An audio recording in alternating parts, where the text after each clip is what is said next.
nostra autopresència faci possible la presència. Om, amén i totes les paraules sagrades que es deriven d'això. Bé, tenim una última sessió. Intentarem... El DVD dura molt de temps, massa temps, 58, no estarem tota l'estona veient-lo perquè hi ha imatges repetitives. Veurem, sobretot cap al final, el Ramana que va envellint. Ell va morir d'un càncer, d'un carcoma, aquesta zona d'aquí. Va començar a declarar i va dir que no el toquessin, que el curs tenia la seva malaltia, la malaltia tenia el seu propi curs, que no l'implementessin, però evidentment ningú el volia perdre, no? I aleshores tots els metges i tothom es va posar allà i el que va fer una carnisseria, pobra criatura, perquè el temps que tenia era el mateix, però l'últim any va patir moltíssim perquè van fer tot tipus d'operacions i mal fetes i cadascú tenia una idea diferent i aleshores va ser un pastitxe, pobre home, però ell es deixava fer, també havia dit que no, però si altres volien, és a dir, que és inclús alguns han parlat d'un últim any com redemptor, això no està a la filosofia hindú, diguem-ne, aquest registre és un registre, diguem-ne, més, per dir-ho així, cristià, fins a cert punt, però, bueno, al final també és universal, no? Perquè crec que tots tenim una certa consciència, hi ha un instint que està en la vida del sacrifici, és a dir, de fet, la vida que tenim és perquè algun ésser s'està sacrificant per nosaltres, diguem-ne. El menjar que prenem són vegetals o animals que deixen de viure per donar-nos vida a nosaltres. O sigui, la vida està feta d'algú que ha mort perquè nosaltres tinguem vida. I això està en el pla més elemental de la nostra existència. Per tant, la idea del sacrifici, que és un tema molt important també en els Vedes, encara que no estigui llegit amb la lectura que potser des del cristianisme es fa, el que vull dir és que l'últim any del Ramana, alguns també l'han llegit des del mateix hinduisme com un any de redemptor, d'alguna manera. Bé, així ens queda. En qualsevol cas, el seu cos va tenir sofriments físics importants, molt importants. El que passa és que ell, al mateix temps, coexistia amb aquest nivell de realització on el seu cos patia i al mateix temps ell, com ell no estava identificat amb el seu cos, el patiment que ell experimentava era diferent del que podem patir nosaltres quan només ens identifiquem amb el cos. Això forma part també d'un tema que apareix sobretot en l'últim any, en alguns que van també disminuint els satsangs perquè ja està com més cansat, no? També era un moment en què la seva fama, entre cometes, augmentava la seva popularitat, per tant, allò eren allaus de gent que hi anava, per tant, l'últim any per l'Ashram va ser un any difícil. Primer veure com ell anava consumint i per altra banda ell volia estar present i es molestava quan els que el cuidaven, veureu com el cuiden, no? O sigui, sempre estava acompanyat de gent, ell que volia ser un solitari, a partir de pocs anys després sempre va estar amb gent envoltant, el qual l'agobiava moltíssim, però allà estava. El que vull dir és que ell es molestava quan sabia que persones així s'havien vingut a veure'l, alguns d'ells de molt lluny, i que per tenir cura de la seva salut privaven a la gent del seu darshan, que és molt important en l'hinduisme, no tant mirar el guru quan ser mirat per ell, perquè el darshan no és tant un el que mira, sinó rebre la mirada, que és un dels dikshas de les iniciacions que després llegirem en els textos que encara avui comentarem. Bé, el que vull dir és que, però abans d'entrar en les seves imatges, que dic que solucionarem algunes i després encara llegirem algun text que teniu, voldria començar per el que és millor fer-ho ara que després, que és un mínim de bibliografia. Després no hi haurà cap clímax, estarem en un lloc molt més profund i parlar de la bibliografia serà una mena de profanació del que haurem vist. Per tant, fem-ho ara, que no estem encara del tot entrats en el clima i que em sembla que pot ajudar-vos mínimament a situar algunes de les obres que hi són. Veureu que estem a l'última plana del dossier que us he donat.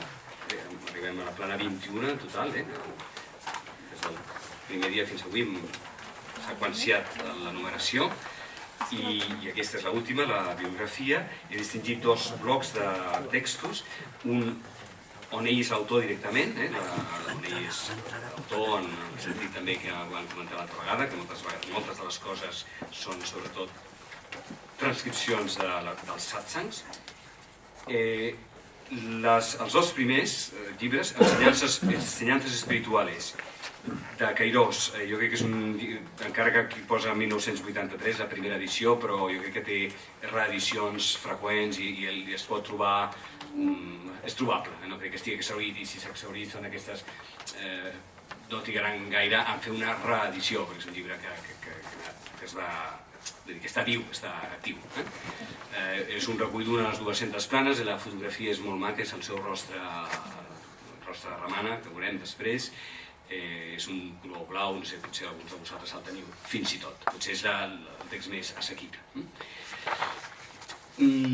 Més complet que aquest no és setmanament, però potser quasi amb el doble de planes, és el Sé lo que eres, de José de Olañeta, on també hi ha un rostre molt bonic a la fotografia, a la portada, però em diuen que aquesta edició s'ha exhaurit, que costa més de trobar-la. No sé, en principi també hauria d'estar en actiu, perquè l'editorial sap que són obres que tenen demanda generacional, diguem-ne, no? Però bueno, si tinguéssiu aquest segon, jo crec que més complet que el primer, però a manca del segon, el primer també és correcte. Ja per un aprofundiment, un submergiment més ample, perquè l'altre, aquests dos primers que he dit són seleccions per temes. En canvi, aquest Conversaciones con Ramana Maharshi, tomo 1 i 2, no està ordenat per temes, sinó que està ordenat cronològicament. És un recull que sumat fa 600 o 700 planes, per tant, i potser ja teniu més directament la vida d'una conversa, diguem-ne, les seves reaccions, les repeticions, les interrupcions, en fi, el que són transcripcions molt literals dels satsangs que es van donar aproximadament entre el 1935 i el 30, abans de la guerra mundial, perquè aleshores va haver-hi una interrupció, va haver gent, molts occidentals que hi anaven durant la guerra europea no van poder anar, són en un moment potser més àlgid, perquè després també el Ramana posterior ja és un Ramana que comença a estar una mica més gran, hi ha massa gent que hi va, potser és un moment on hi ha més frescor, més relació amb la gent que hi anava, on es podien establir amb més facilitat aquests diàlegs que després, com dic, es van complicar una mica més. Això potser és una perla, diguem-ne, aquests dos volums. Us vaig mencionar també aquest Guru Vachaka Kovai, en tamil vol dir col·lecció de les ensenyances del mestre, que és una cosa més elaborada, no en forma de diàleg, però amb molta densitat. Aquells textos que vam llegir l'altre dia sobre el lloc del cor estaven trets del Guru Vachaka Kovai. Un llibre gruixut de 500 i pico de planes, com veieu, molt dens, però inspirat, és un text inspirat. L'original està en vers, és bastant notable. La traducció, evidentment, no conserva la versificació, però sí que conserva la densitat del text. En fi, està ordenat per temes, perquè no són converses, són una ensenyança una mica més organitzada. I també us he posat el recull dels poemes que vam llegir també ahir, ahir teniu una col·lecció completa de 2 o 3 seccions, sèries de poemes sobre Arunachala.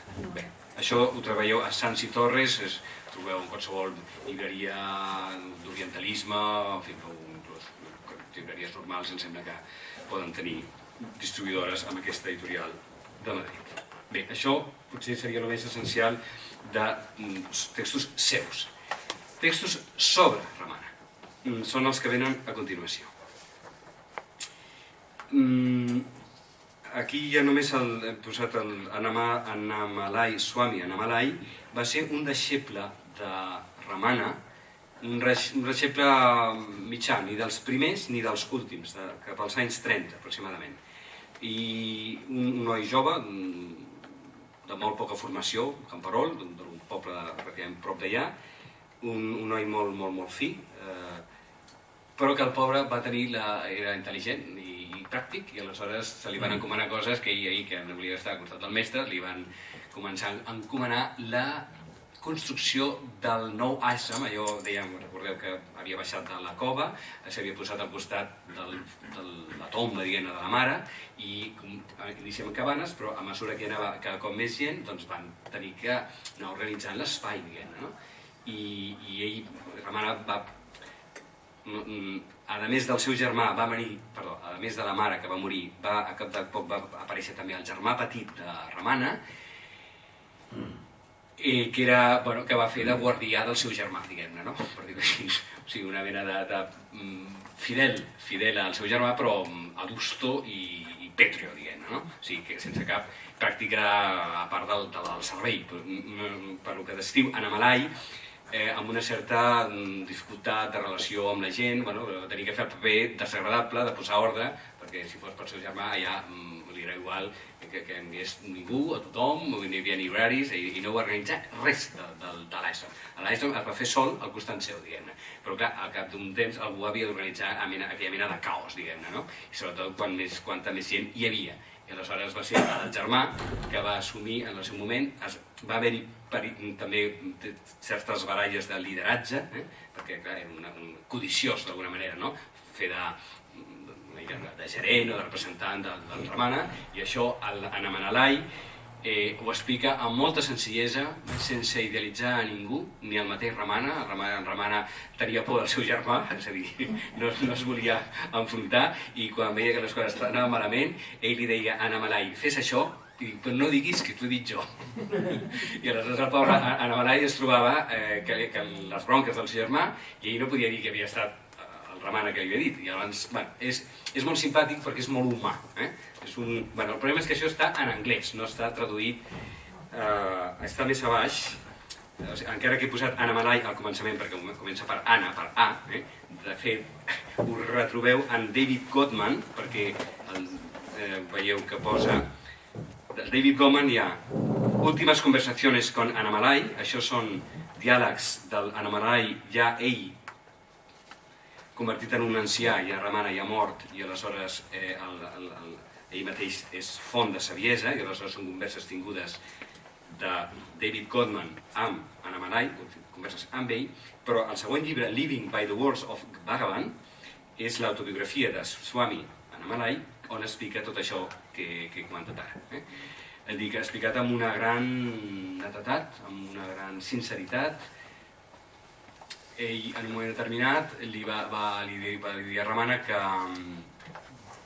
ell volia fer meditació, que havia vingut allà i estava tot el dia fent d'obrer i d'arquitecte, de cap d'obra, vull dir que estava... I aleshores el Ramana diu, espera. I quan les coses s'havien acabat i estaven bé, aleshores diu, ja pots marxar. I aleshores, en un lloc que encara es conserva, l'Ashram del Ramana està a una banda i després hi ha unes roques, i darrere d'unes roques ell va instal·lar la seva petita cabanyeta, en un lloc que és una mitja cova, i Ramana li va dir, i quan marxis ja no tornis més, ja no em necessites. Que no torni més, diu, allò que has trobat en mi durant aquests anys, ara ho trobaràs en tu, en la teva pròpia ermita, diguem-ne, no? A mi ja no necessites. Ell va quedar com molt tocat, perquè demanava, però potser no tant, diguem-ne, no? Per un pas tan fort no estava preparat, no? Però ell va sentir que Ramana va dir que havia d'alliberar-se d'ell, no? Que la presència que li arribava a través d'ell l'havia de, en aquell moment, ser ell mateix la seva pròpia font, no dependre d'un altre.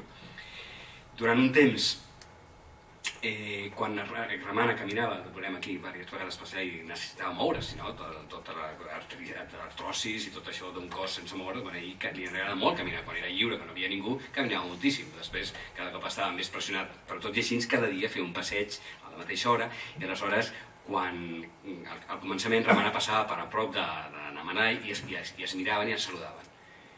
Però Ramana va veure que hi havia massa avidesa en la salutació de l'Annamalai, que anava hores o quarts d'hores abans per esperar que passés, que al veure que passava això, va deixar de passar per davant de seu perquè diu, ni això, encara depens de mi, no has de dependre absolutament. L'ésser que hi ha en mi és el mateix ésser que hi ha en tu, per tant, oblida't de mi. I durant quasi 10 anys ell va estar a 200 metres de Ramana sense veure. Què va passar? A l'últim any de la seva malaltia, Anna Manai explica que va tenir durant tot l'any amb molt mal de panxa, molt dolor a l'estómac, molt malestar molt gran. I que el dia que Ramana va morir, que expliquen tots els textos i textos molt diversos, que van haver-hi un fenomen també celeste, diguem, que va haver-hi una llum que va il·luminar, que des de molts llocs es va veure, això cadascú, si li ajuda, doncs hi ha molts testimonis d'uns fenòmens físics que es van produir en el moment de la seva mort, que Anna Manai també descriu amb bastant detall. El que explica després és que en el moment en què es va produir aquest fenomen, se li va d'anar automàticament el dolor de mal de panxa i no l'ha tingut mai més. O sigui, d'alguna manera ell va competir amb el seu mestre el dolor físic que ell també tenia. O sigui, l'empatia que tenia també va passar per compartir d'alguna forma la malaltia que ell. I quan ell es va alliberar, doncs el deixeble també va ser alliberat. Bueno, alguns dels aquí presents encara em sembla que han conegut físicament, visualment, a Anna Manai, encara fins als anys 94-95 encara vivia, era un ancià molt prim i una figura una mica gandiana.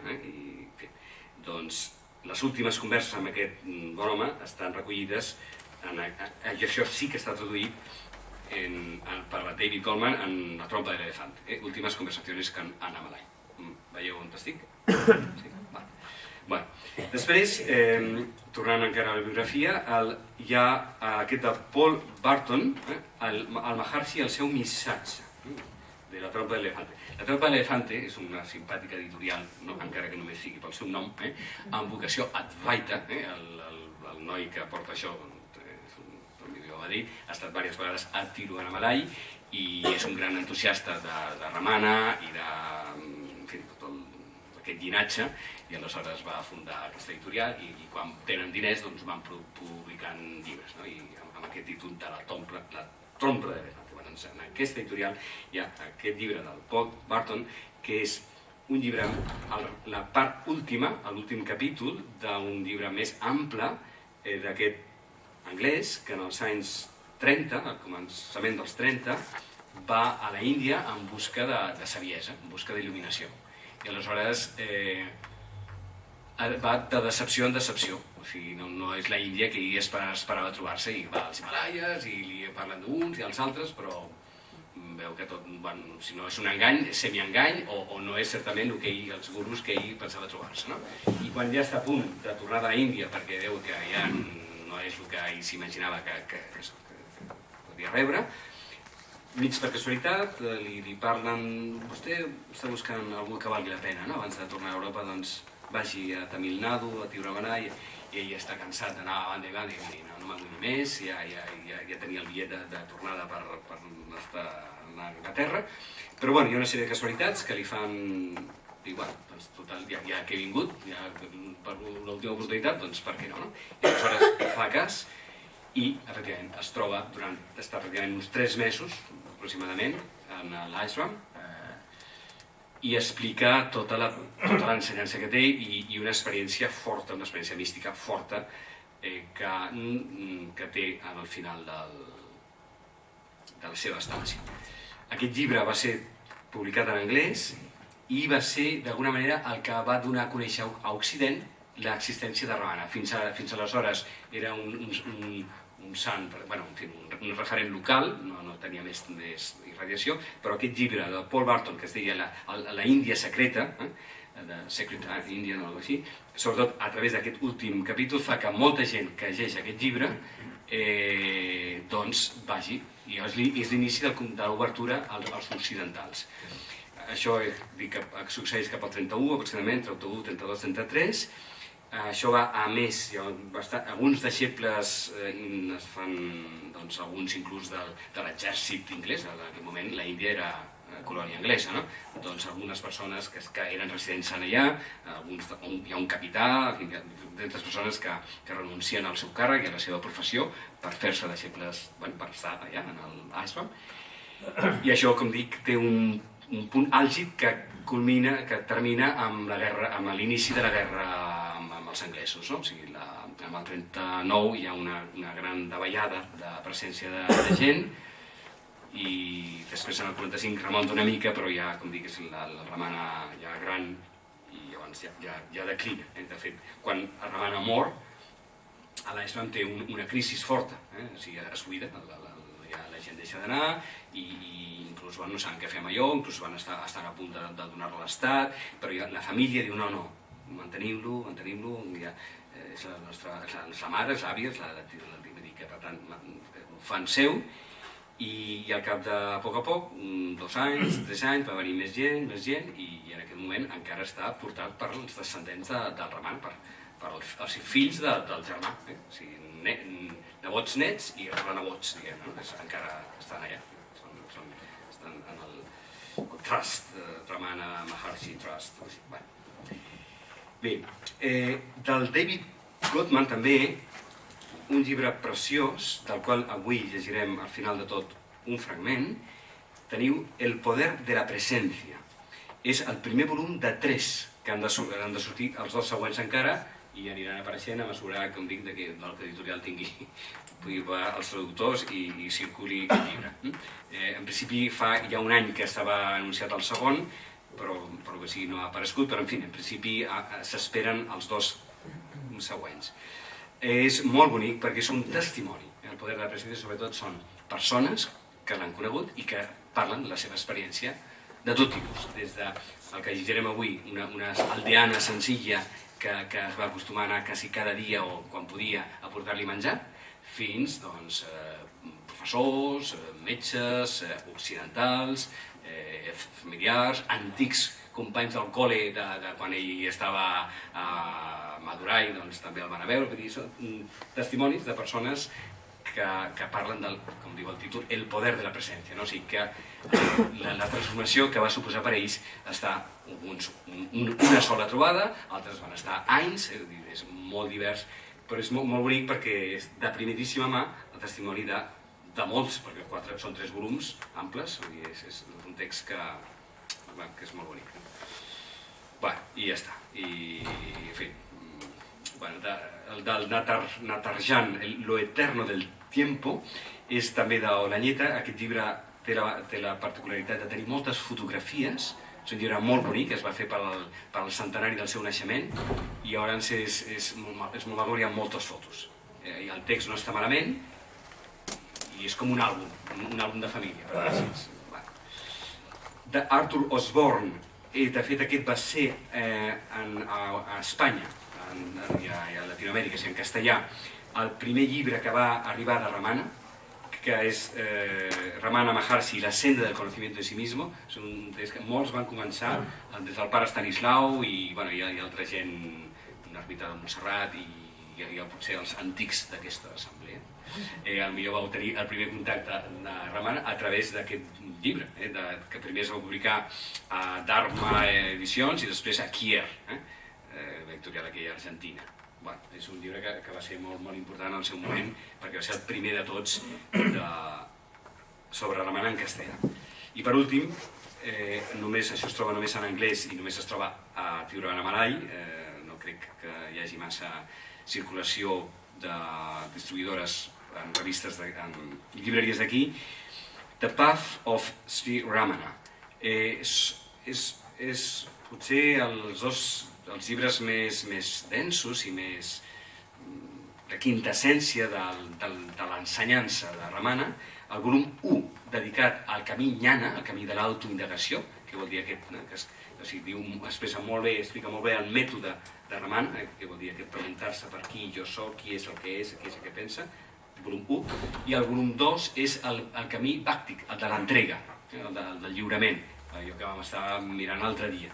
Tots dos expressat sempre a partir de paraules seves, diguem-ne, no? Bueno, això seria per si que algun dia estigués traduït en castellà per la Tropa de Elefante o per los Sanz i Torres, que serien els dos editorials especialitzats en autors Advaita, però sapigueu si algun dia aneu per Tiruvannamalai, aquests dos volums formarien part d'una bona biblioteca Advaita. Amb això tenim la bibliografia i així estem una mica més situats per aprofundir més, el que aquí només han estat unes pinzellades molt someres, però espero que suficients per haver tingut gust de les paraules d'en Ramon. Doncs anem a veure ara. Algunes de les imatges són... Màxim estarem uns 20 minuts només, saltarem algunes coses. Bhagavan Sri Ramana Maharshi. La luceta. ¿Parlem una mica o no? Lío, ¿no? Sí. El sabio y su querido monte Arunachala, ambos inseparables. El poder de ese monte tiene su perfecto homólogo en el poder espiritual del sabio. ¿Qué relación existió entre ambos? Venerado como el monte del fuego y considerado símbolo del elemento Agni, Arunachala representa el conocimiento más elevado, la pura esencia de las Upanishads. El hecho de que sea una de las formaciones rocosas más antiguas de la Tierra reafirma la antigua tradición según la cual este monte es extremadamente sagrado.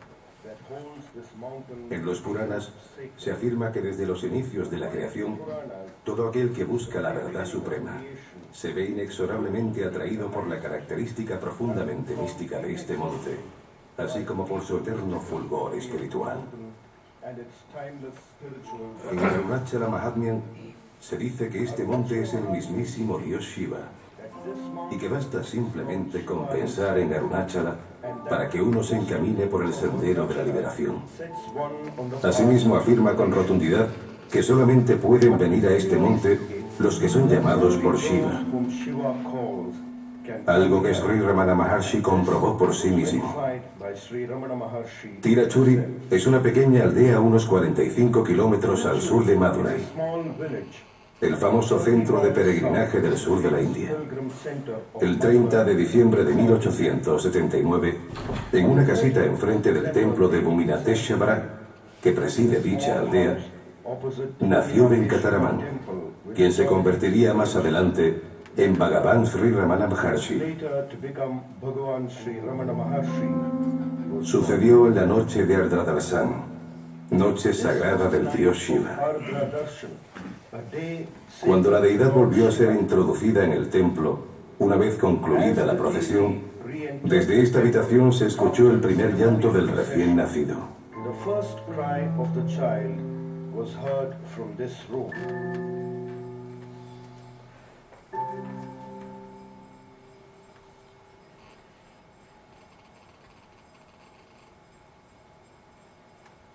Sundara Mayer, el padre de Bhagavan, gozaba de gran respeto tanto entre las gentes de su aldea como de toda la región. Era un hombre muy íntegro, hasta el punto de que los ladrones le tenían tal respeto que nunca le asaltaron. ¿De Arunachala? ¿Y dónde está eso? A lo que el familiar respondió que Arunachala estaba en Tiruvannamalai. Así se empezó a manifestar el dedo del destino.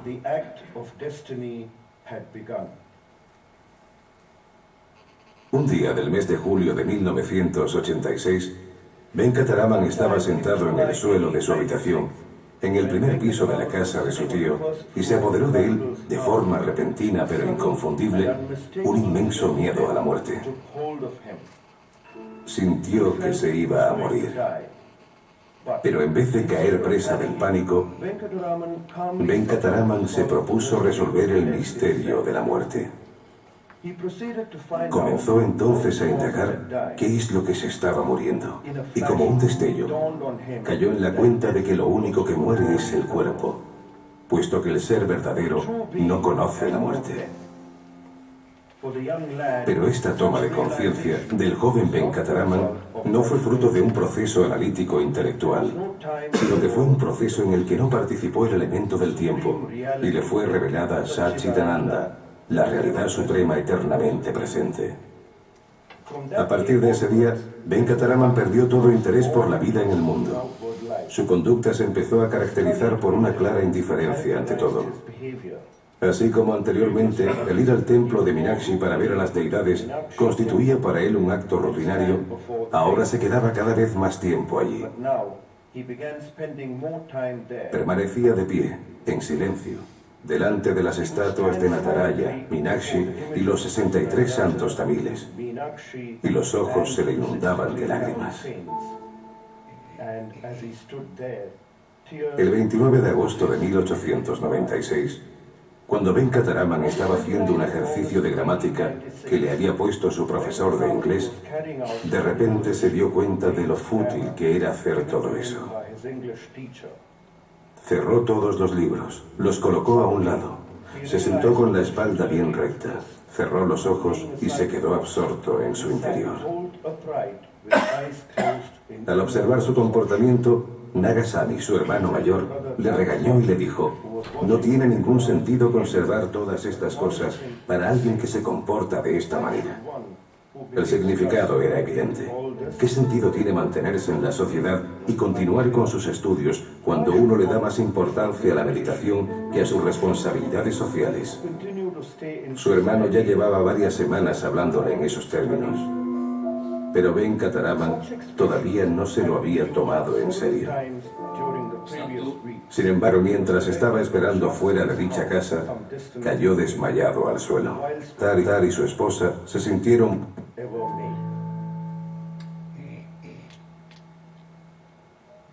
adoptaron hacia él una actitud nada benevolente y se dedicaron a acciones, incluido su cordón sagrado, y lo tiró todo al agua. Llegó a la estación de tren de Tiruvannamalai e inmediatamente se dirigió al templo de Arunachalesvara. Al llegar vio que estaban abiertas todas las puertas que conducían al santuario principal y que dentro no había nadie.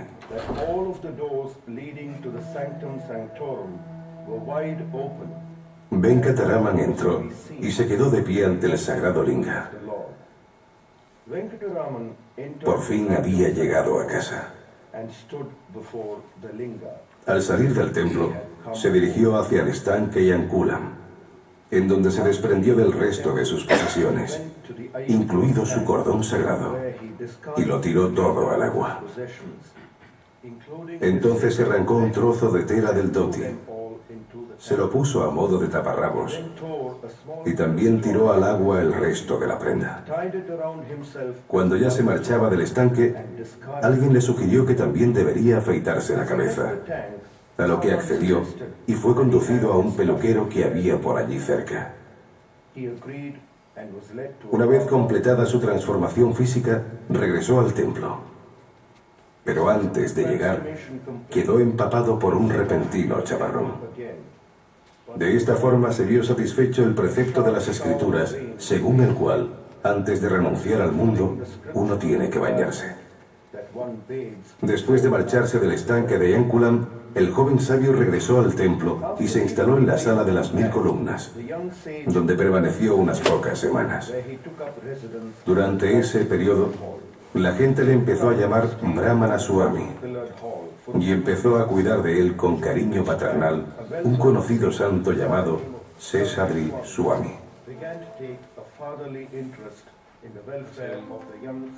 El joven sabio escribió lo siguiente en un trozo de papel.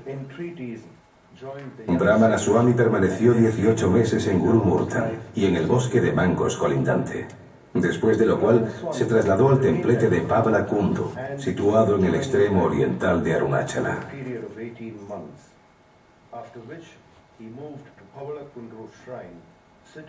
Fue en este lugar donde en 1898 su madre, acompañada por el hermano mayor de Venkataraman, consiguió encontrar a su hijo después de llevar mucho tiempo buscándole. La madre intentó convencerle, sin éxito, de que regresara con ellos, y Venkataraman hasta se negó a hablar con ella. Sin embargo, en respuesta a las reiteradas súplicas de su madre, el joven sabio escribió lo siguiente en un trozo de papel: el Señor que todo lo controla es el que determina el sino de las almas según su destino. Todo aquello que esté destinado a no suceder, no sucederá, por mucho que uno lo intente. Todo aquello que esté destinado a suceder, sucederá, por mucho que uno intente evitarlo. Esto es así. Por lo tanto, la mejor opción es permanecer en silencio.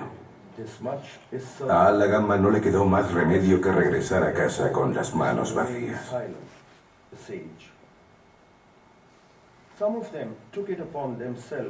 En esta cueva Virupaksha fue donde Bhagavan compuso muchos de sus poemas, incluido el famoso Aksharamanamala. También fue en esta cueva donde el misterioso devoto llamado Satya Mangalaman Venkatarama Iyer compuso un compendio de 5 poemas de alabanzas a Sri Bhagavan, llamado Ramana Stuti Panchakam. Asimismo, en esta cueva Bhagavan tradujo a Tamil varios textos del Advaita, como por ejemplo Devi Karutaram y el Viveka Chudamani de Adi Sankara. Durante los meses de verano, debido a que no llegaba el agua a la cueva Virupaksha, Bhagavan se trasladó temporalmente a 2 cuevas de más abajo: la cueva del bosque de mangos y la cueva del árbol baniano. Todo el mundo le llamaba cariñosamente China Swami, chica relación gurú-discípulo. Debido a la limitación de espacio en la cueva Virupaksha, a causa del cada vez mayor número de devotos y a la irregularidad con la que llegaba el agua, Bhagavan decidió trasladarse definitivamente a Skandasraman, situado algo más arriba de la cueva de Virupaksha, donde el suministro de agua no se interrumpía. Skandasraman fue construido por un devoto incondicional, Kandasamy. Bhagavan residió 6 años en dicho lugar, periodo durante el cual su hermano Naga Sundaram vino a establecerse permanentemente a los pies de Bhagavan para servirle. Tomó los votos de Sannyasa y recibió el nombre de Niranjananda Swami, aunque más adelante todo el mundo le llamaba cariñosamente China Swami. El 19 de mayo de 1922, Al-Gamma, la madre de Bhagavan, dejó el cuerpo, alcanzando la liberación gracias al divino toque de su hijo. Al-Gamma fue enterrada al pie de la ladera sur del monte Arunachala, y sobre sus restos se construyó una pequeña tumba. 6 meses más tarde, en diciembre de 1922, el Maharshi se estableció permanentemente cerca del samadhi de su madre, lo cual fue del agrado tanto de los antiguos devotos como de toda la gente que venía a visitarle, puesto que cada vez les costaba más subir la cuesta hasta la cueva. Al principio, el ashram solo comprendía unas pocas chozas hechas de juncos, incluida la que se erigió sobre el samadhi de la madre. En un lugar determinado que indicó Bhagavan personalmente, se excavó un pozo que incluso hoy en día es muy raro que se seque. En aquella época, se seguía una vida muy sencilla. Se construyó una pequeña habitación de techo de paja para dar cobijo a los visitantes. Bhagavan trataba exactamente igual a todos los que venían a verle. Esta cualidad fácilmente perceptible, que no se puede fingir, era el mejor ejemplo de su vivencia interior del Advaita, así como de su principal enseñanza de que todo y todos somos esencialmente el ser. Al ashram venía todo tipo de gente a recibir el darshan de Bhagavan, desde la realeza hasta los más pobres de la tierra. Nadie era excluido de su presencia, y cualquier buscador que se le acercaba descubría que su vida ya nunca sería igual. En 1927, un poco más allá de la tumba de su madre y al lado del pozo, se construyó una sala donde Bhagavan pudiera vivir y recibir a todo el mundo, cerca de la cual se construyó una oficina, y en 1938 se construyó una cocina y un gran comedor para la cada vez mayor cantidad de visitantes y devotos. A large dining hall and kitchen were built to provide for the increasing number of visitors.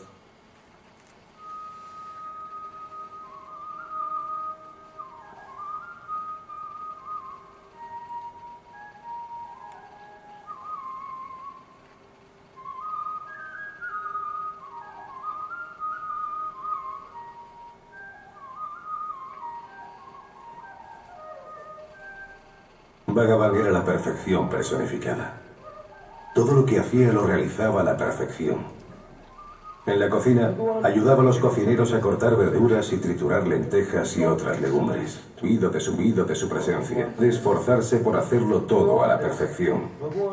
Hasta el punto de, en un libro titulado Conversaciones con Sri Ramana Maharshi,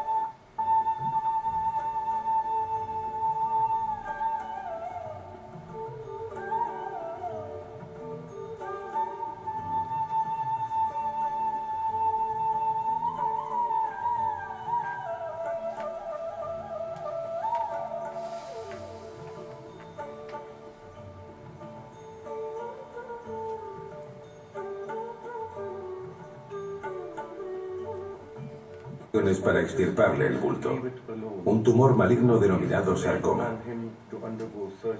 Pero después de cada operación,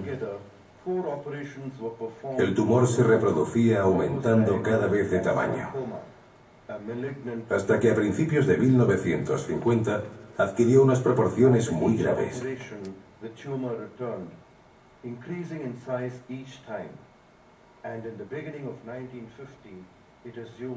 Serious proportions.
Muy graves.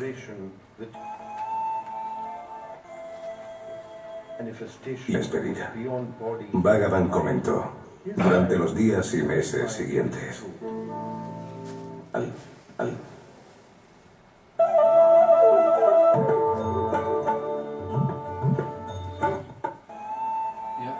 No sé si lo encontraré. Hay unas imágenes donde él hacia el atardecer, aunque los sunsets quedaban, pues se había organizado un pequeño horario más o menos también hacían cantos Vedas y hacia la tarde, cada día prácticamente entraba en samadhi en absorción, ¿no? Y sin cerrar los ojos, se creaba un silencio muy denso y entonces él se veía que estaba como absorto, ¿no? Y aquí, pues, no sé si voy a encontrar las imágenes. Bhagavan, titulado Aksh, le sigue guiando con idéntica fuerza. Es muy distinto del que tenía hace 50 años. Tranquilidad.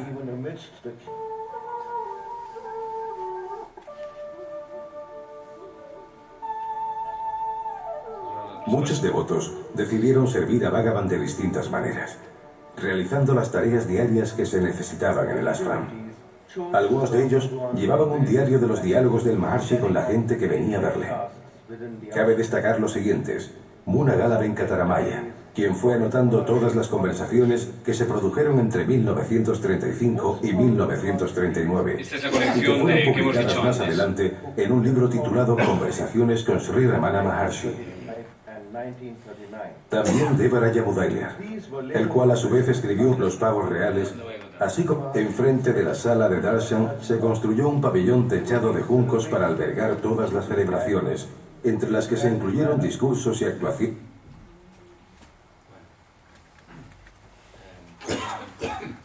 Jo crec que amb això tenim...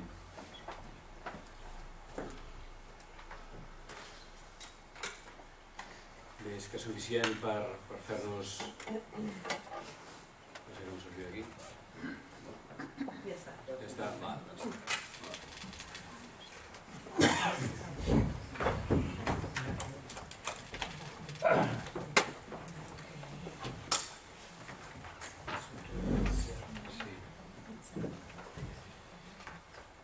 Això es pot trobar en algunes llibreries, hi ha el vídeo, el DVD amb aquest format així petit, és a dir, La Luz Eterna, on teniu el que hem vist ara, amb unes també fotografies, però no he trobat, perquè a casa no he sabut tampoc, les imatges d'ell quan està realment en aquest estat d'absorció.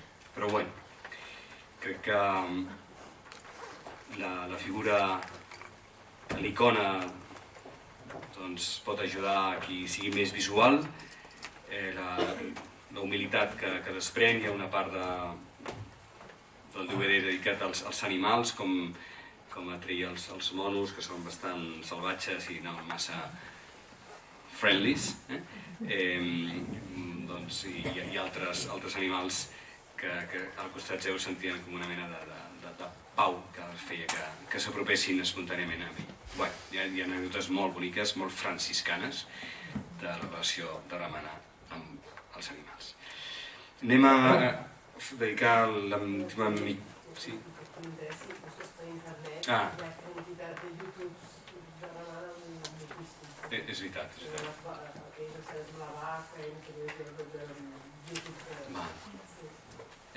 Gràcies per dir-ho. Sí, és veritat, em semblava que, és veritat, avui dia tenim accés a moltes coses d'aquestes sense necessitat.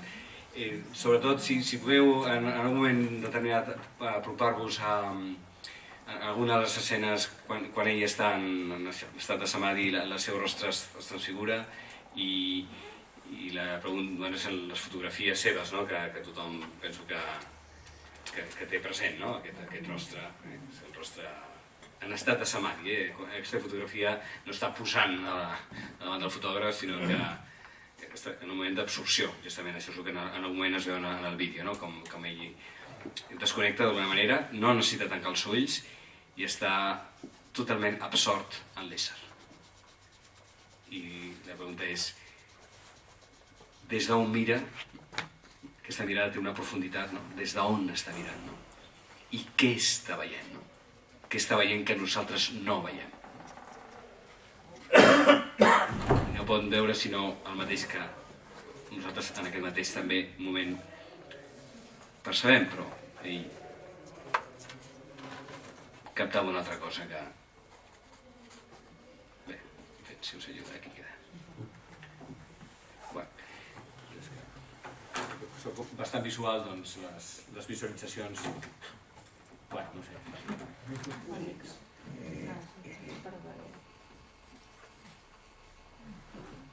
Bé. Sería la mirada de Dios, cómo nos ve Dios, algo así sería. Bueno, el lenguaje nuestro sí es esto, claro. Es decir, el lenguaje dual sería eso, ¿no? El lenguaje no dual... mira desde el ser y ve el ser. En cambio nosotros vemos cosas, miramos desde las cosas y vemos cosas, ¿no? Nosotros vemos el contorno, decíamos el otro día, ¿no? Vemos el contorno de las cosas. Y él veía el fondo que está en todas las cosas, ¿no? Porque él estaba en ese fondo. Vemos desde donde estamos. Hay esa frase que repito continuamente, me parece que es extraordinaria frase que está atribuida a diferentes personas, o sea que es una frase universal, que no vemos la realidad tal como es, sino tal como somos. Esa es una clave hermenéutica de primerísima categoría, digamos, incluso que hoy la ciencia, o sea, en diferentes ámbitos reconoce, pero que desde el espíritu, desde el linaje espiritual ya se había sabido mucho antes, ¿no?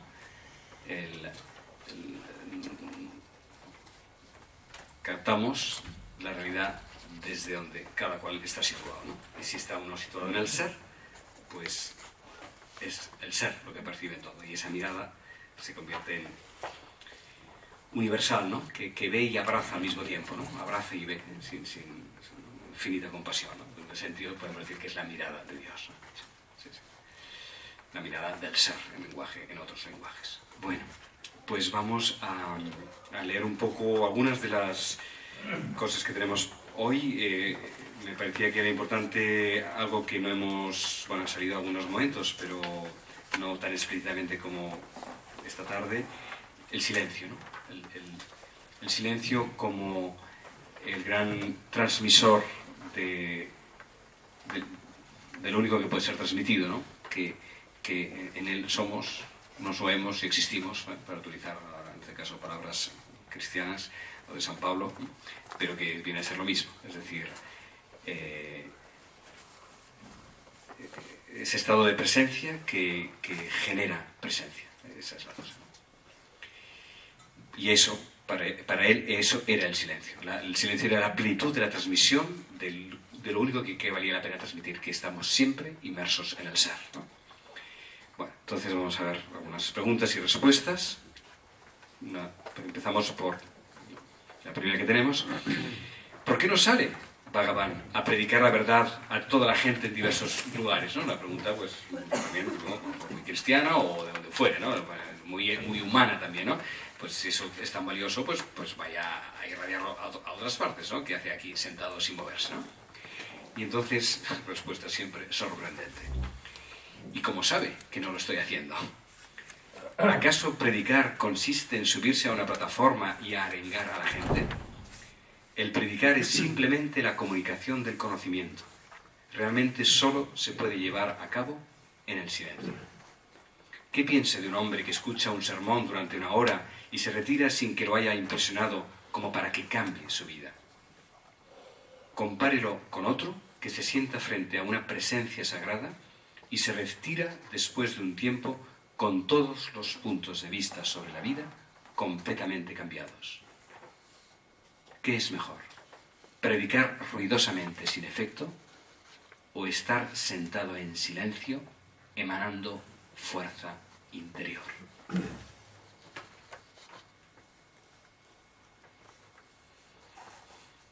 ¿Y cómo surge el habla?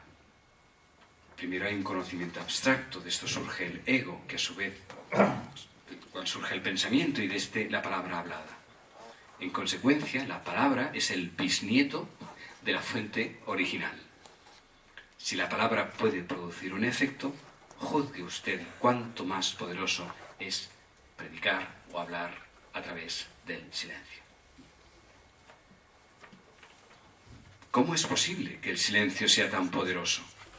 Su respuesta: de un ser realizado emanan olas de influencia espiritual que atraen a mucha gente hacia él y a la vez puede estar sentado en una cueva y mantenerse en silencio absoluto. Se pueden escuchar conferencias o exposiciones sobre la verdad y retirarse sin la más mínima comprensión del tema. En cambio, cuando se entra en contacto con alguien realizado, aunque este ser no hable, brindará un mejor entendimiento. Él no tiene por qué salir al público, pues si es necesario, puede usar otros instrumentos a otros seres como sus instrumentos, o sea, que otros lo hagan en nombre de él.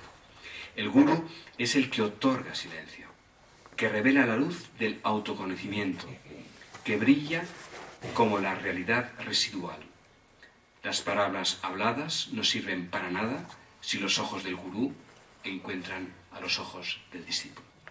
Esto era para él muy importante cuando se cruzaban las miradas, ¿no?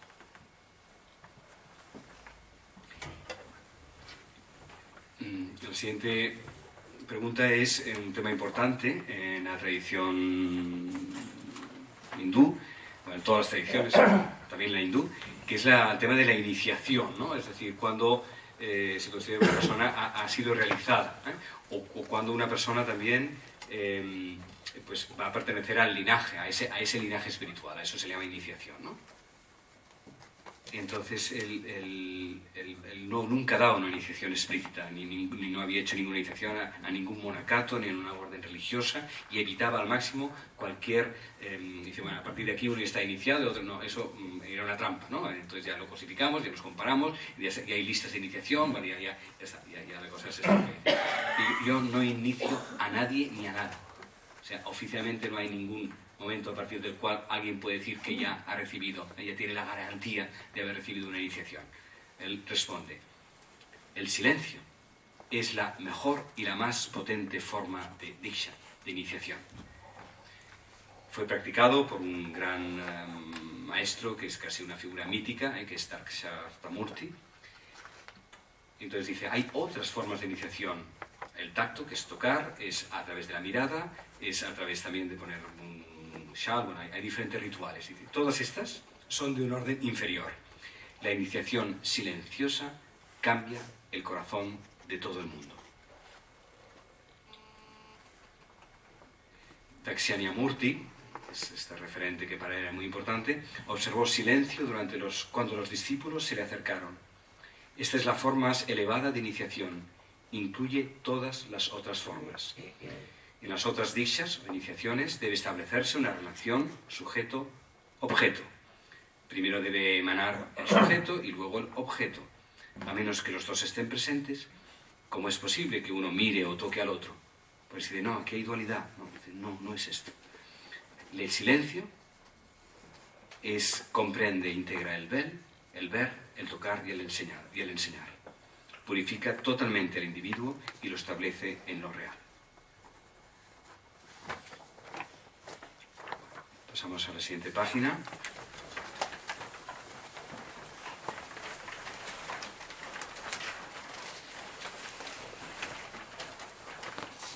A la izquierda, a la mitad. El silencio es la forma más potente de trabajar. No importa cuán grandiosas o enfáticas sean las sastras, no llegan a tener efecto. Las sastras son las ritaciones de los sutras, digamos, ¿no? El gurú está quieto y la paz prevalece en todos. Su silencio es más vasto y más enfático que todas los mantras satras juntas.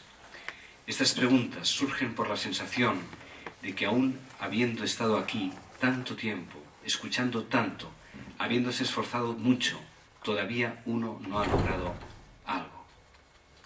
El trabajo que tiene lugar en el interior de cada uno no es aparente. De hecho, el gurú está siempre con cada uno.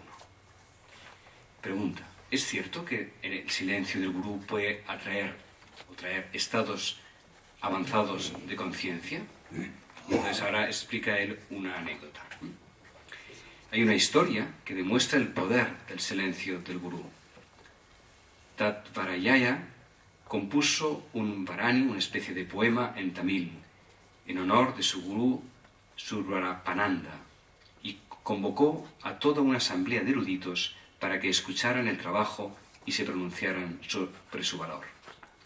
Los eruditos objetaron que un varanani solo se escribía en honor a los grandes héroes capaces de matar a 1000 elefantes durante una batalla, y que por lo tanto no era propio ni adecuado escribir este tipo de obra en honor a una asceta.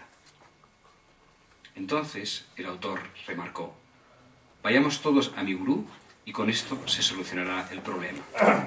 Al llegar junto al gurú y sentarse a su lado, el autor comentó el propósito de su visita. Si era digno o no, un verso que se le había dedicado a él cuando solo para un gran héroe estos versos tenían razón de ser. El gurú permaneció en silencio mientras el resto de los presentes quedaron también en silencio. Pasó el día, llegó la noche y se sucedieron así los días y las noches. Todos permanecían sentados en silencio, sin que ningún pensamiento surgiera y sin que nadie pensara o preguntase por qué habían venido. Después de transcurridos 3 o 4 días de esta manera, el gurú movió su mente un poco y los demás regresaron inmediatamente a su actividad mental ordinaria. Y entonces declararon: conquistar 1000 elefantes no es nada en comparación con el poder de este gurú, quien conquistó a los elefantes en celo de todos nuestros egos en todo su conjunto. Ciertamente merece el Vajrayani en su honor.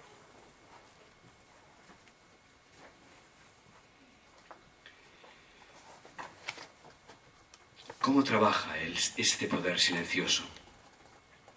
Respuesta: el lenguaje es solo un medio para comunicarle a otro nuestros pensamientos. Solo llega después de que hay pensamientos. Todos los otros pensamientos surgen después del pensamiento yo, que por lo tanto es la raíz de todas las conversaciones. Cuando uno permanece sin pensamientos, entiende al otro a través del lenguaje universal que es el silencio. El silencio siempre es elocuente. Es un flujo permanente del lenguaje, que es interrumpido por el habla. Estas palabras que se pronuncian obstruyen el lenguaje callado. Entonces pone un ejemplo que a él le gustaba haciendo estos ejemplos, ¿no? Si hay electricidad fluyendo en un alambre, cuando hay resistencia a su paso, brilla como una lámpara o da vueltas como un ventilador. En el alambre se mantiene como energía eléctrica. Similarmente, el silencio es el flujo eterno del lenguaje, el cual se obstruye por medio de las palabras. Bella y sencilla imagen. Lo que uno no puede llegar a saber a través de la conversación se extiende por varios años, la conversación inútil y larga y que no lleva a ningún sitio, es posible conocerlo instantáneamente por el silencio. Dakshinamurti y sus 4 discípulos son un buen ejemplo de ello. Este es el lenguaje más elevado y eficiente.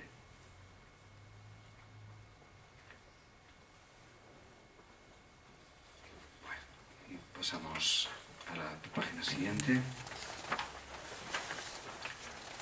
Entonces, la pregunta de la gente es siempre: bueno, pero esto ¿es necesario que pase junto a usted o debería podernos llegar sin estar al lado de usted, ¿no? Esa es siempre la pregunta. Ese ser, ese silencio que emana por doquier, la perfecta, brillante quietud de David Cars, de que hablábamos el año pasado, ¿por qué emana más a través suyo? Si emana por todas partes, ¿qué pasa? Que el tema de la mediación, que apareció también el otro día, ¿no? La mediación del gurú. La pregunta es: ¿acaso esto es cierto aun cuando se haya disuelto el cuerpo físico del ñani, o sea, de la figura del gurú, o bien continúa solo cuando está el cuerpo físico, cuando estamos al lado suyo, ¿no? ¿Cómo se produce eso? Entonces él, siempre con mucha paciencia, va una y otra vez al mismo lugar. El gurú no es la forma física. Así pues, el contacto se mantendrá aun cuando haya desaparecido la forma física del gurú.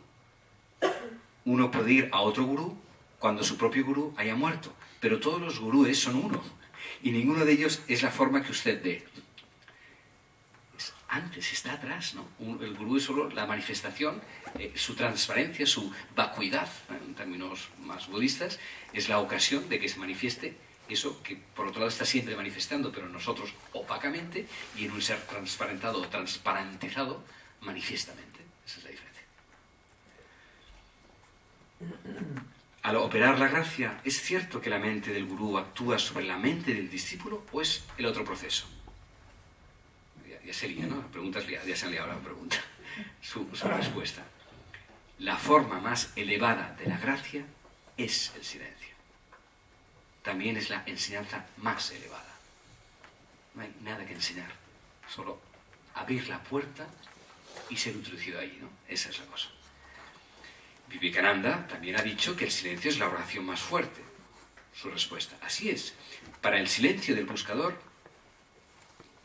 de nuevo el silencio. El silencio del gurú es la enseñanza más fuerte. También es la gracia en su forma más elevada.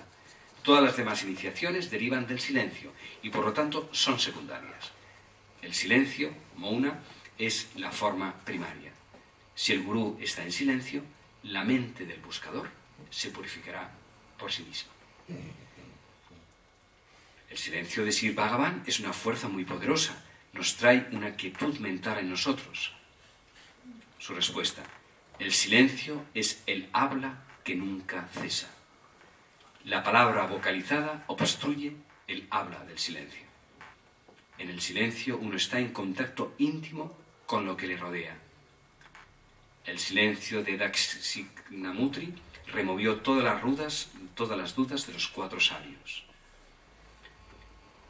La verdad es lo que se expone en el silencio.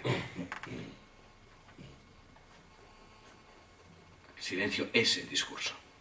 Para que haya expresión oral se requieren los órganos de la palabra y entonces se opera el lenguaje. Pero el otro tipo de expresión precede inclusive al pensamiento. En otras palabras, es la expresión trascendental o las palabras no habladas, el paravak. Y último, ¿es posible que todo el mundo se beneficie con el silencio? Su respuesta, el silencio es la enseñanza real, es la enseñanza perfecta. Solo, aunque dice solo, le servirá al buscador avanzado. Los otros no pueden obtener inspiración plena de esto. Consecuentemente, requiere palabras para que se les explique la verdad. Pero la verdad está más allá de las palabras. No admite explicaciones. Lo único que se puede hacer es señalarla.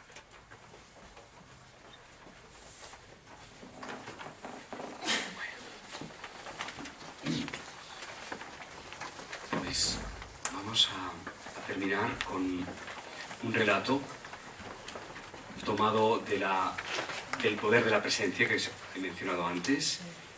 Es de las cosas más bellas que hay en todo el texto, porque está dicho por una persona, por una aldeana de Tiruvannamalai, que cuando tenía un tiempo libre se escapaba para llevarle comida, y esa mujer que representa a los inocentes y a los pobres de la tierra, sin ningún tipo de cultivo, ni de pretensión, ni nada que se le parezca, a esa mujer se le dio esta experiencia.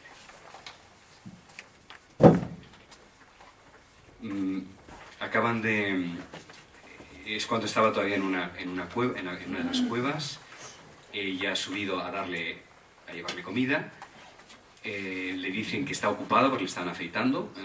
Le afeitaban porque él no se afeitaba. O sea, si los otros le querían ver afeitado, pues afeíteme ustedes, porque yo no. O sea, quiero decir, bueno, que es igual, que le afeitaban, es igual.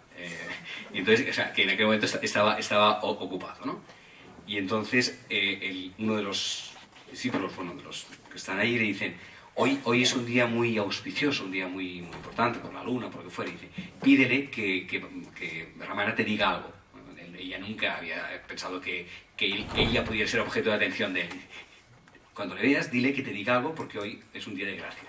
Bueno, y entonces la pobre se queda así nerviosa, y digo: ¿qué le voy a decir? Si yo solo tengo comida, o sea, yo no sé ni empezar a que le tengo que preguntar, ¿no? O sea, la pobre mujer se queda colapsada, ¿no?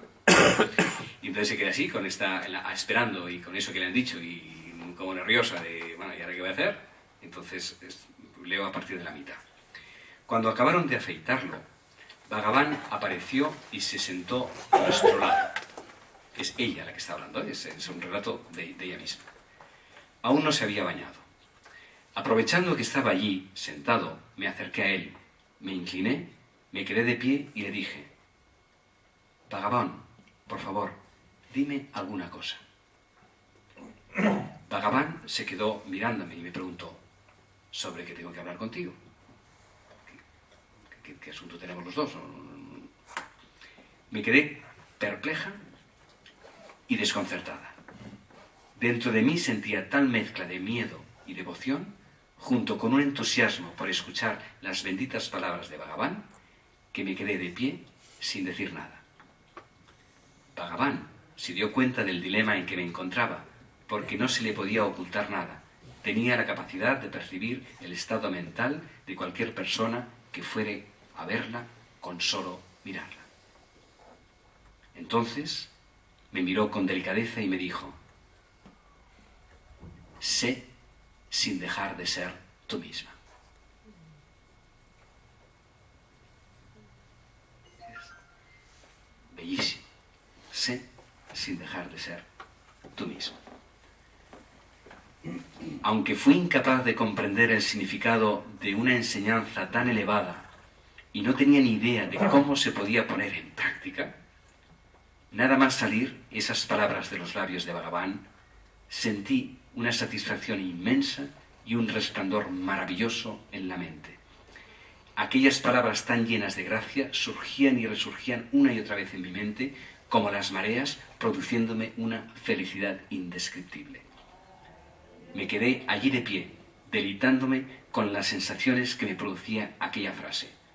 Hoy en día, esta enseñanza sigue resonando en mis ojos y otorgándome una inmensa paz. Sé sin dejar de ser tú misma. Esa es la perfecta expresión del Advaita. Ser, eso todos estamos, no es que estemos llamados a ser, todos estamos participando del ser. Eso es lo común, y al mismo tiempo cada uno desde sí mismo, desde lo que somos, desde lo que irreemplazablemente, indelegablemente estamos llamados a ser, ¿no? Es justamente una expresión simplísima de lo que es la enseñanza Advaita.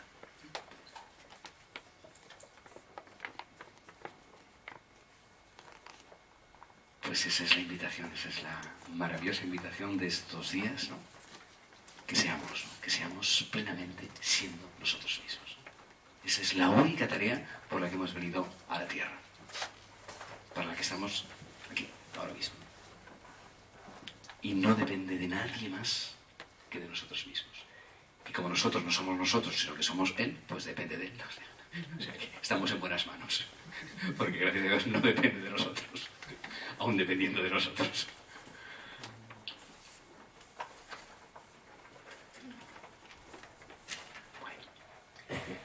Pues tenemos 10 minutitos para alguna pregunta o resonancia o lo que queramos comentar. ¿Hay una pregunta antes? ¿No? La experiencia de proximidad a la muerte que él pasó a los 16 años y su manera de afrontarla, ¿verdad? No desde el pánico, sino desde estar trascendiendo, ¿no? Un momento. Sí. Realmente en otras tradiciones también puede ser, ¿no?, favorecedora de como una resurrección, podríamos decir, a otro nivel. Esa manera de afrontar que él tuvo, ¿no? Sí. ¿Qué otras tradiciones? Solo hay una. Bueno, el cristianismo también habla de resurrección. No hay otras tradiciones. No hay ninguna otra. No, hay una única tradición. Y la tradición es trascendernos a nosotros mismos. Todas las tradiciones son subtradiciones de un único recorrido que hemos de hacer, que es salir de nuestra cápsula, de nuestro ser encapsulado, a entregarnos a la totalidad. Esa es la única tradición, la única religión que existe sobre la Tierra. Lo demás son variaciones del mismo tema, que cada religión, llamada religión, expresa a su manera. Pero esa manera de afrontar la muerte, ¿verdad?, es favorecedora, ¿no?, de esa trascendencia. Es que no hay muerte. No, pero esto, digamos, porque él tuvo la conciencia así, pero la gente cree o creemos que sí. Bueno, claro, ahí está todo el trabajo. Si nos entra el pánico y el aferrarnos a esta existencia, dificulta la experiencia. Claro, pero entonces él empieza, por eso él empieza siempre muy por el principio, ¿no?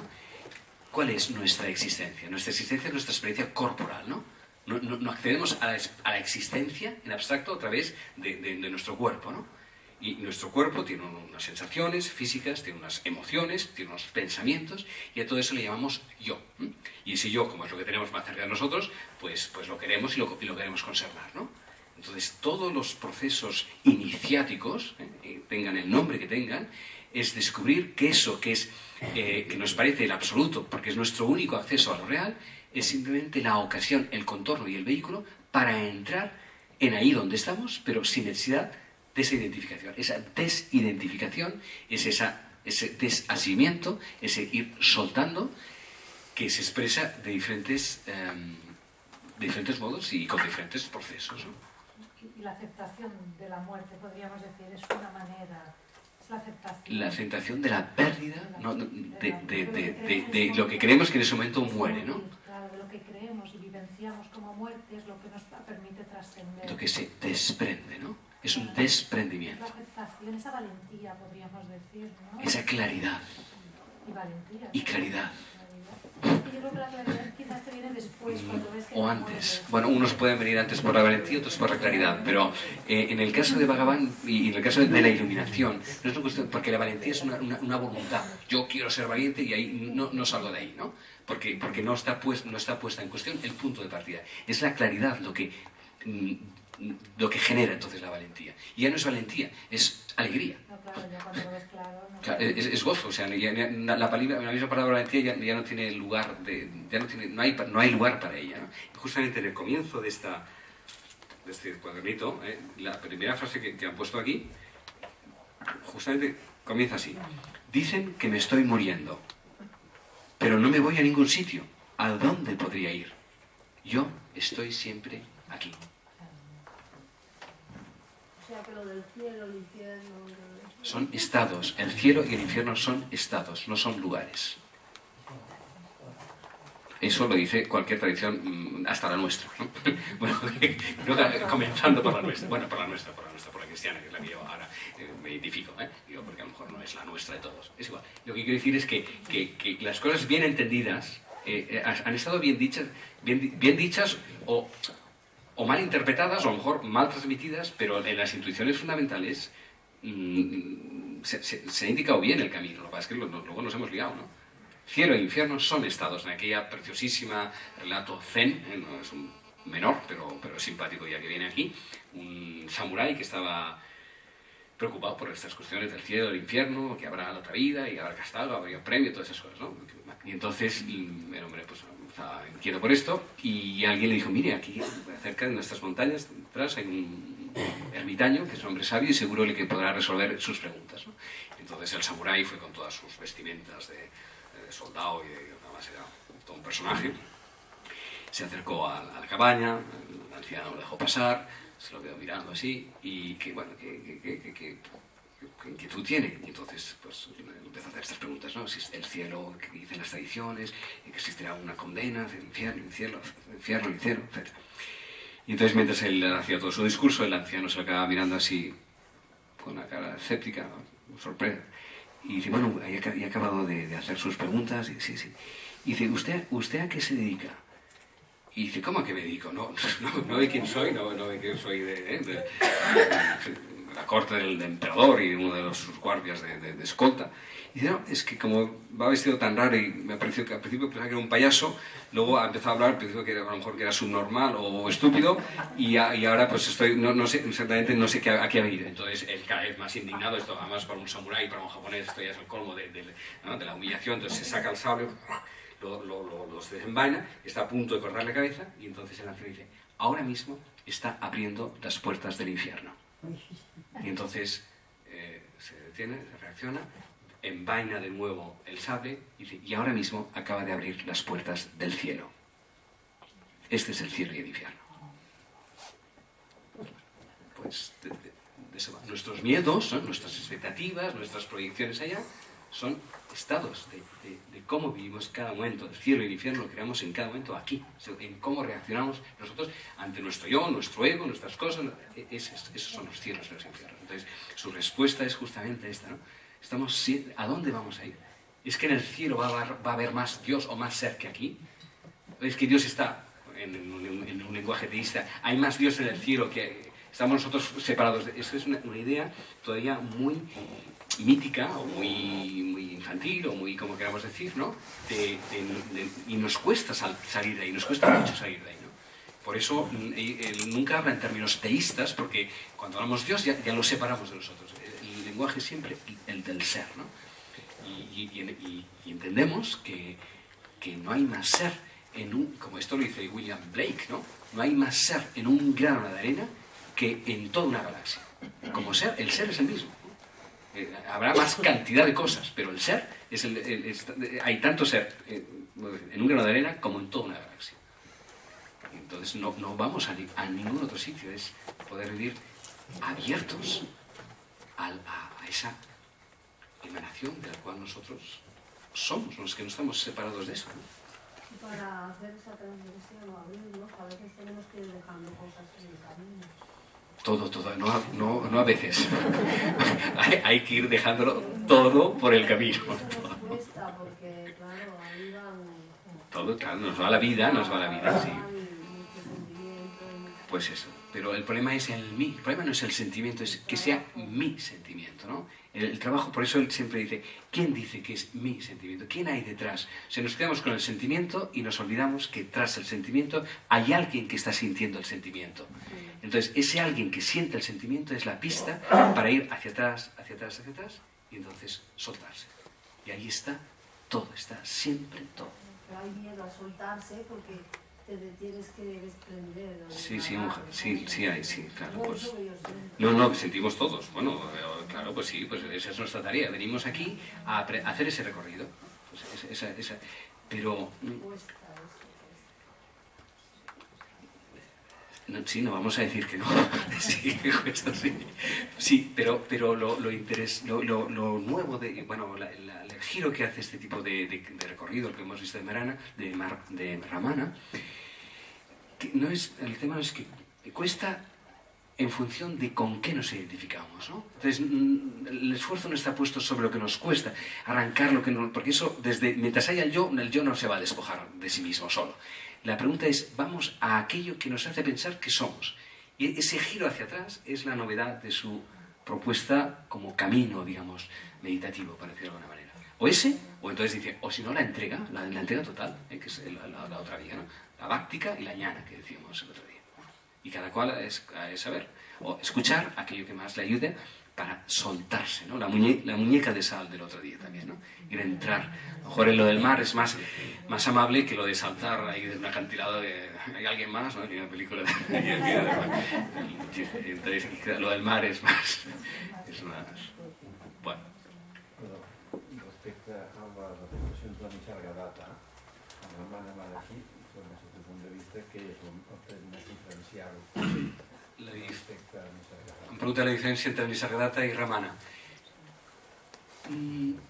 Jo diria que Nisargadatta és més abrupte, és més provocador, té un punt més guerrer.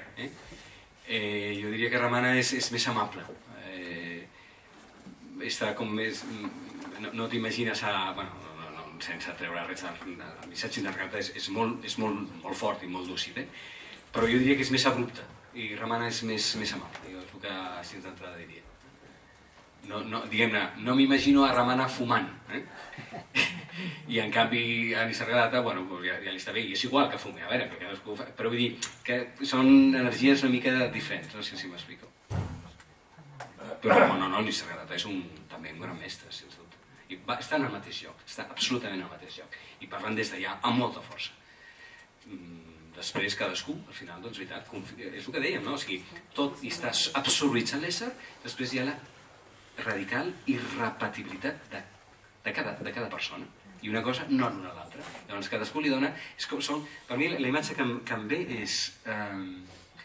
Són contorns... O sigui, Ramana, el seu rostre, el que hem vist caminant, és com una mena d'obertura, tot ell s'ha fet transparència, s'ha buidat, i aleshores la seva existència és l'ocasió per atrevessar el lloc d'on ell està. Nosaltres som més aviat portes tancades, no som mustaqui, anem donant-nos topes els uns o contra els altres o al costat dels altres.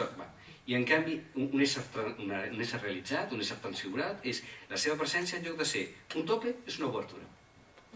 I la seva obertura és un contorn, o sigui, la seva existència és un contorn que dona relleu, o sigui, dona la figura, el seu rostre en lloc de... no sé com explicar-ho, no? És com el dibuix de fora a través del qual s'entra dintre, no? Llavors, cada persona té aquest contorn. I el contorn continua sent, però són contorns buidats, contorns plenament transparents a l'ésser. Bé, doncs... Bona tarda, moltíssimes gràcies al CTR de propiciar-nos aquestes ocasions de... No, ho dic molt de bo, d'agraïment a tots i gràcies a tots nosaltres de ser transparències de l'ésser, passatges de l'ésser. Sí.